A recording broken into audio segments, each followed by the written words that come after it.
Мен күйөөм кичине бир нерсе болсо эле кет, сени менен жашагым келбей калды, мага керегиң жок дей берет. Ушундай абалда талак түшөтпү. Чо караңыз, өзү мындай сөздөрдү бу эркектер айта бербеш керек да. Кээ бир учурда периштелер амин деп коет. Кийин анан чогуу жашоо кыйын болуп калат. Пейилдер жакпай калат, сөздөр жакпай калат. Өзгөчө ортодо бала болуп калгандачы, өтө жакшы эмес. Ошон үчүн кичине көтөрүмдүү болуп эле үйдө амалды эле күчөтүш керек. Единственный дары туугандар, биз үйдө амалды күчөтөлү. Зикирди, Куранды, дуаны, таалимди, намазды, үйдө мээнетти мыналарды күчөтөлү. Кудайым буйрса, иншалла таалам баары жакшы кылат. А мындай эле кетпет деп, эгерде бирок мына сиз айткандай кет, мен сени жашагым келбей калды, ана мына айта берген керегиң жок деген сөздө аны жүрөгүндө ниетин көрүш керек. Эгерде жүрөгүндө ниети ажырашуу болуп калса, анда түшүп калат ал. Анда түшүп калат аны итиятташ керек. Мен бир кыз менен 2 жылдан бери сүйлөшөм. Кыз жигит болуп сүйлөшүү арам экенин билем. Бирок түндө тахажжуд намазында адал кылуусун суранам. Не дегени бул? Бул кылганым туурабы же туура эмеспи? Ушул суроого жооп берип коюңуз, Алла сизден разы болсун. Жок мындай.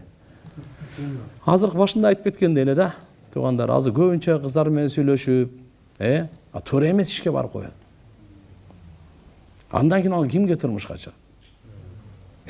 Кээде ушу көңүл ушунча алып калгандан кийин ата-энелери болбой калат да, тигини башка турмушка берет. Ал башка ойдо.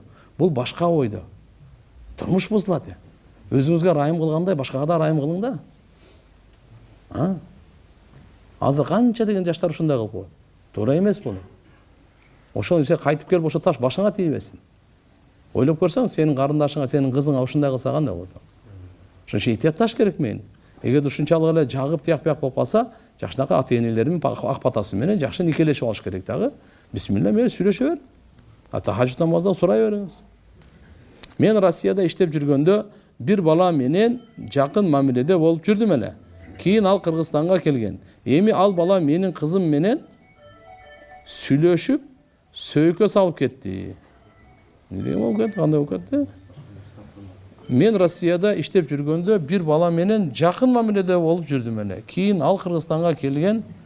Эми ал бала менин кызым менен сүйлөшүп, сөйкө салып кетти. Не кыларымды билбей жатам. Кызым таянесинин колунда. Кызым да таянеси да макул болуп жатышат. Эмне мен кылсам болот? Нике болбойт. Эгерде мына силерден ушундай жакындык мамиле болуп жүргөн болсо, апасы менен анын кызы менен андай нике сүкө андай болбойт. Туугандар, мына биздин чөйрөбүз каяка баратат. Алла таала ыйманыбызды саламат кылсын. Мусулмандарга ынтымак берсин, туура түшүнүк берсин, туура илим берсин. Этияттуулук керек. Биз нике окутуп ата-энеге айтпай эле жашап жатабыз. Анан бирок биз күйөөм экөөбүз көп урушабыз. Ал кыздар менен көп сүйлөшөт. Эч токтобой койду. Анан мен ойлоно берем. Биз Москвада Проспект Мирадагы мечитке барып нике окутканбыз. Бир татар молда окуган. Биз эмнеге көп уруша беребиз? Ошондо биздин никебиз чын эле окулдубу же окулбадыбы? Дагы деле ишене албаймын. Жана мен күндөгө күйөөмдөн талак сурап жатамын. Ал бирок бербей жатат. Бирок башкалар менен сүйлөшө берсе, анда неге мага нике окутту, эч түшүнө албай жатам. Аллаху акбар. Мындай караңыздар да, никеде өзү туугандар мындай да күбө болуш керек. Күбөсүз нике эмес. Ошондо эки эркек же бир эркек эки аял бизде күбөдө. Андан сырткары макулдук болуш керек өткөн чак менен.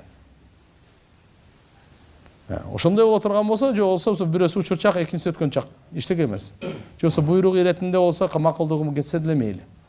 Бирок тууган эгерде келер чак менен болсо, ал болбой калат.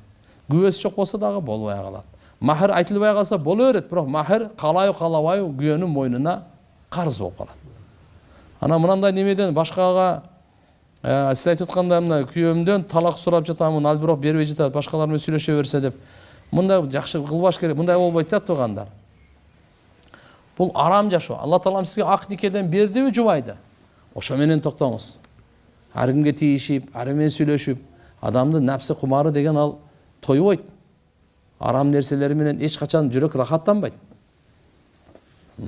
Оорукчан балдарды Аллахым өз тагдырыбызга жазып жаратабы, же биз өзүбүз күнөөлүүбүзбү? Врачтарды туура тандай албай же бойдо бар кезде туура тамак жебей, оорукчан балдарды карагандарга кандай сооп жазылат? Куранда жазылганбы, же хадистерде барбы? Айтып кетиңизчи. Же ооруларга караганга улуу сооп да. Bizde ol жаныбарларга райымдуулук кылганда сооп жазылат. Ар бир боору бар жандыкка райымдуулук кылыш үчүн Алла Таалам сизге сооп берет. Эгер бул бала болуп атса, оорукчан болуп атса, Алла Таалам пайгамбарыбыз айткан, силерге жардам берилет, силердин алсыздарыңарга карап дейт. Ошолорго карап. Ошон үчүн иншалла буларга Кудай кааласа ар бир кызматыңыздарга сооп жазылат, ар бир кызматыңыздардан Аллага жакындайсыздар. Assalamu alaikum ustaz. Биздин чогуу жашап жатканыбызга 20 жыл болду. Аллага шүгүр. 5 балабыз бар. Улуу балабыз бой жетип, чоң жигит болду. Биздин үйдө уруш талаш бир гана жолдошумдун ар кайсы аялдар менен таанышып сүйлөшкөнү 20 жылдан бери ушул тема. Жакында эле бирөө менен жаным деп жазышыптыр. Кечире албай жатам. Талак сурасам болобу? Караңыздар, эгер ушундай кылып зулумдук кыла бере турган болсочу, арам иштерди кылса, талак сураса болот. Акысын бербесе, азыркындай арам нерселерден башы чыкпаса, кандай кылбаш керек да? Аллаху акбар.